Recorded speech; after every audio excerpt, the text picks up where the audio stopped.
Selamat datang di channel gua. Ya, selamat datang kembali lebih tepatnya.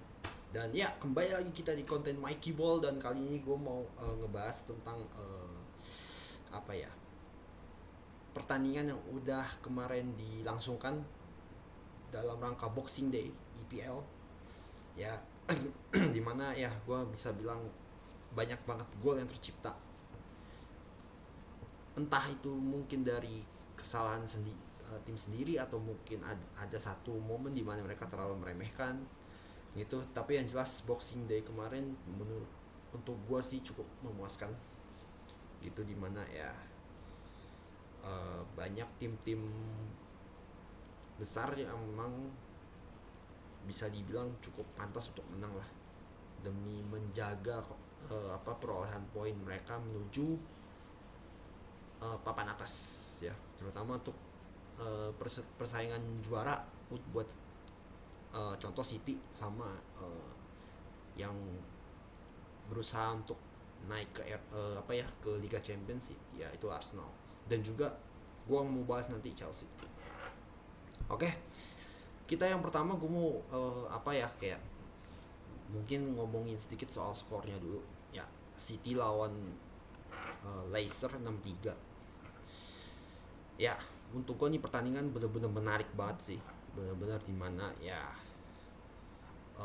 nggak secara tidak terduga bisa kebobolan 3 gol gitu dari City gitu, murni karena ya terlalu nurunin tempo permainan itu terlalu dalam. Jadi Leicester itu punya yang cuma ngambil counter doang ya, dengan pemain-pemainnya yang punya kecepatan ya, akhirnya memanfaatkannya dengan baik gitu. Karena penurunan tensi tensi atau intensitas yang terlalu dalam gitu, itu kayak seolah-olah kayak kelihatan banget City ini kayak agak underestimate gitu ketika udah unggul banyak gitu.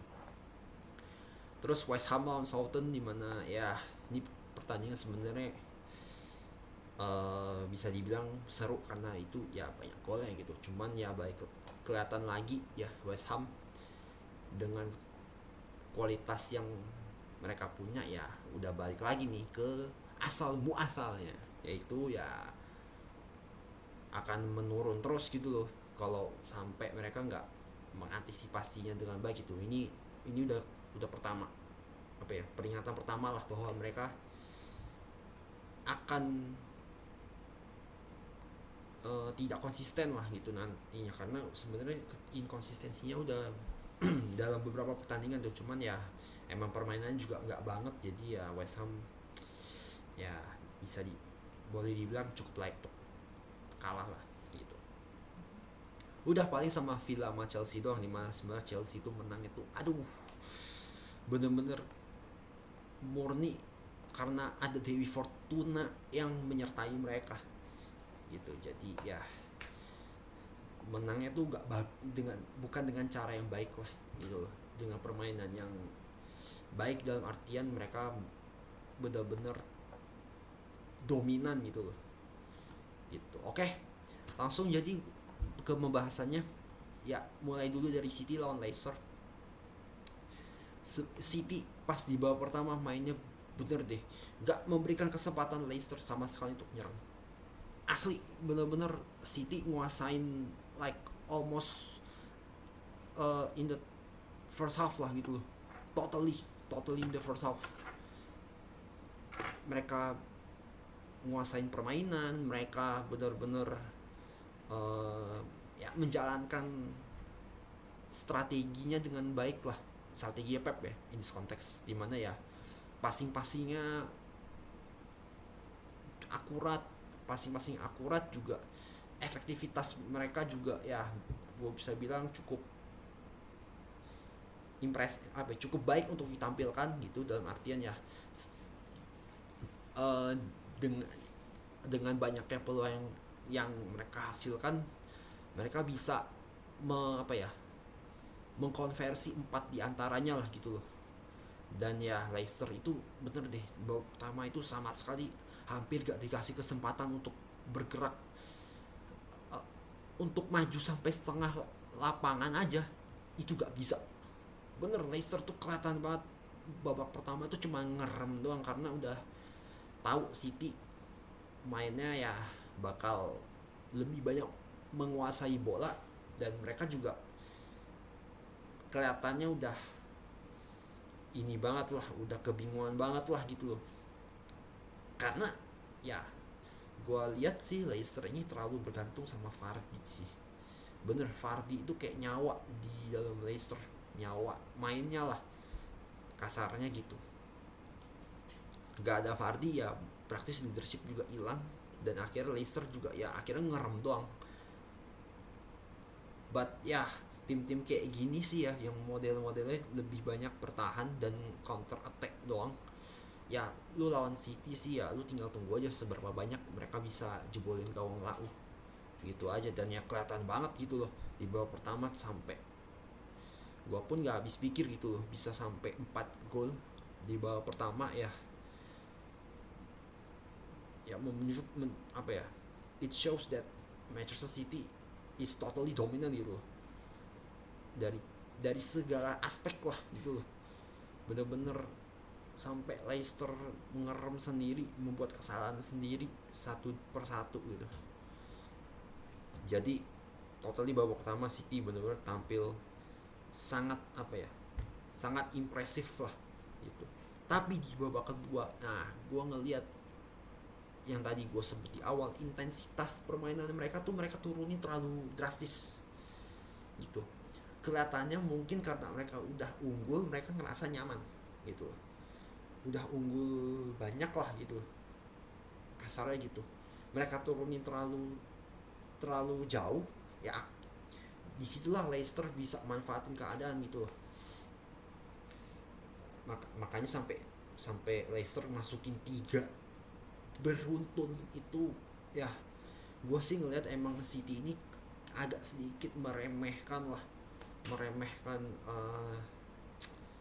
Leicester gitu loh, dalam artian bahwa ya karena mungkin mereka udah terlalu nyaman dengan 4-0, padahal itu masih babak pertama dan itu hampir loh mereka di comeback loh. Kalau mereka sampai di comeback sih gue udah nggak paham lagi ini City ini maunya apa gitu loh. Padahal lu main udah bagus di babak pertama, lu babak kedua lu turunin tensinya terlalu dalam gitu. Nah cuman pas udah kebobolan 3 mereka baru bener-bener step up lagi pelan-pelan dengan intensitas permainan mereka. Uh, mereka bermain kayak udah di mungkin di menit ke 65 lah kalau nggak salah, mereka udah mulai naikin lagi sedikit demi sedikit intensitas permainan mereka. Ya at least mainnya bisa sama kayak babak pertama lah gitu loh. Dan akhirnya ya mereka dapat lagi 2 gol gitu loh. Nah yang gue mau bilang adalah ya lu tim segede apapun ya, lu unggul sejauh apapun, apalagi itu di babak pertama ya, kalau buat gua lu tuh gak boleh sama sekali untuk nurunin intensitas main lu gitu. Dan itu kelihatan pas mereka di bawah 3 gol itu terlihat banget mereka bener-bener nurunin sih kalau dari gua ya, nurunin intensitas permainannya mereka, sehingga ada celah, ada ruang yang bisa dimanfaatkan sama Leicester untuk melancarkan counter attack. Ya, apalagi Leicester dengan pemain-pemain yang rata-rata punya speed yang cukup tinggi lah kasarnya gitu. Nah, dan ya ini menjadi pelajaran sih buat Pep juga bahwa ya mau lu unggul segede apapun, intensitas permainan harus tetap dipertahankan. Apalagi di babak pertama tadi lu mainnya bagus banget. Bener. Itu tuh terjadi penurunan yang terlalu drastis dalam segi intensitas permainan. Ya yang gue lihat pasti berbanding terbalik lah gitu.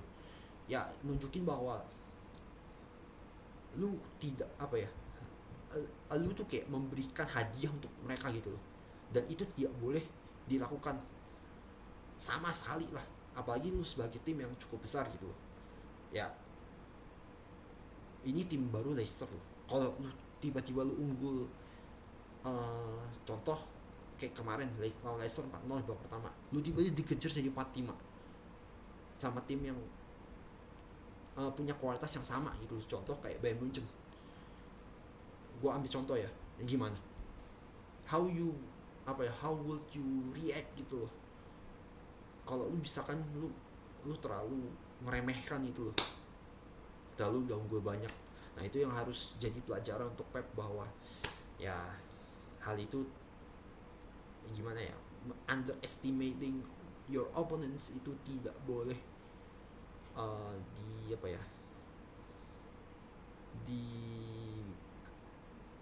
ditanamkan lah, bukan ditanamkannya dalam tanda kutip, dalam artian lu harus ingetin lagi ke pemain-pemain lu bahwa lu tidak bisa lu nurunin intensitas permainan hanya karena lu terlalu jauh, karena lu unggul jauh gitu. Gak bisa. Itu pelajaran untuk the whole team.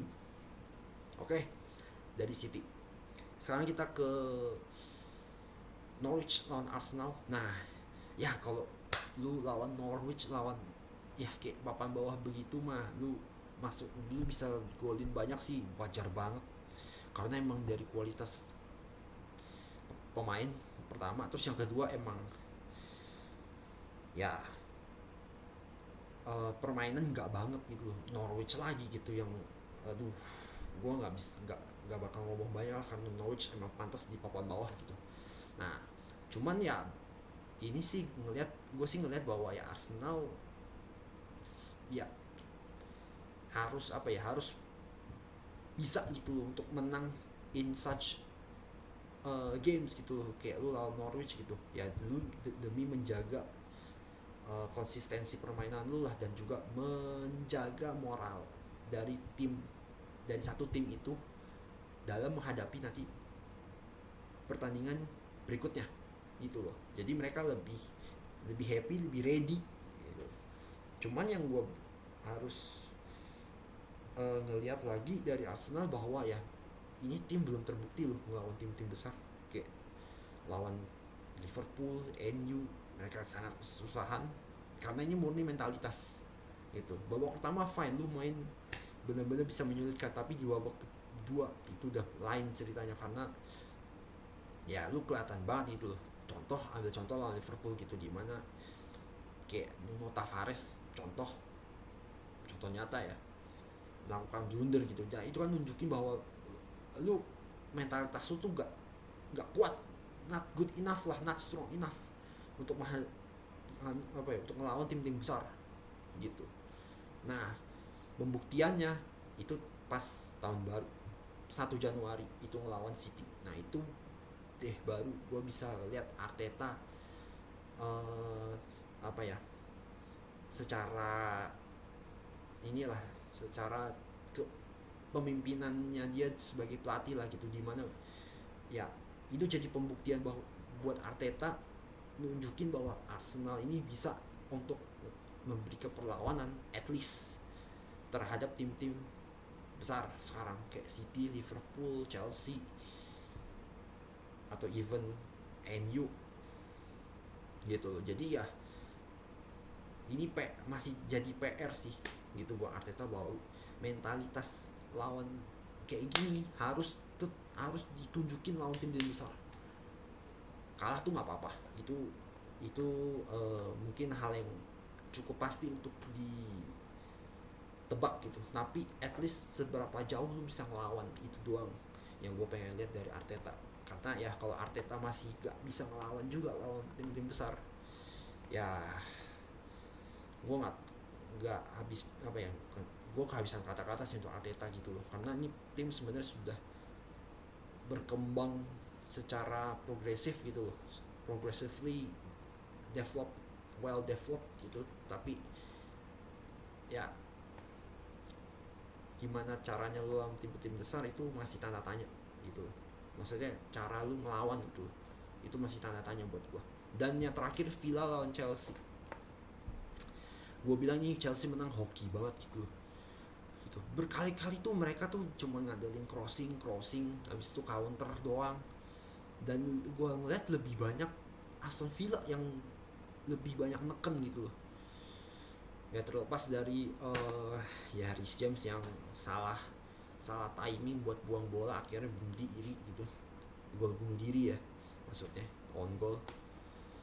Ya gue bisa ngeliat gimana ya, ini Chelsea ini menang bener-bener aduh, cuman mengandalkan hoki doang. Dan dari cara mereka main kemarin, aduh itu bener deh, usang banget lah, bener-bener aduh, bener-bener tidak layak untuk dimainkan gitu loh strategi Tuchel yang saat ini dia pakai. Dan dalam beberapa pertandingan sebelumnya gitu, bahwa ini sebenarnya lu udah harus ngubah sistem lu gitu loh, sesekali ya lu harus coba sesekali ngubah sistem gitu loh. Dan ya terlepas dari gol-gol yang mereka dapetin karena keberuntungan dan ya kerasnya pelanggaran yang dilakukan sama pemain belakang Aston Villa gitu. Dan juga ya emang Aston Villa dari segi finishing sih jelek banget sih, bener-bener asli. Kalau finishingnya sedikit lebih baik aja, sama end passing lah gitu, at least lu bisa neken Chelsea. Buat gue mungkin bisa 3-1 buat Chelsea kali gitu. Cuman dapet 2 penalti di mana salah satunya nggak perlu, karena Tyrone Mings itu udah kayak tong kosong tau gak, bener-bener cuman gede di fisik doang, tapi nggak ada isinya di dalam gitu. Berapa kali tuh, udah 2 kali dia melakukan pelanggaran keras di dalam kotak penalti dan dia gak belajar gitu. Gue bener-bener asli, ini emang Tyrone Mings ini fix tong kosong buat gue ya. Dan selebihnya ya gue bilang nih, Chelsea benar-benar mendapatkan kemenangan dengan sangat buruk gitu. Oke, mungkin itu aja mungkin review gue mengenai Boxing Day kemarin. Itu aja yang mungkin bisa gue sampaikan. Terima kasih udah nonton dan sampai ketemu lagi di Mikey Ball berikutnya. Ciao. Kesel aing sama Chelsea, keras kepala gitu pelatihnya, ampun.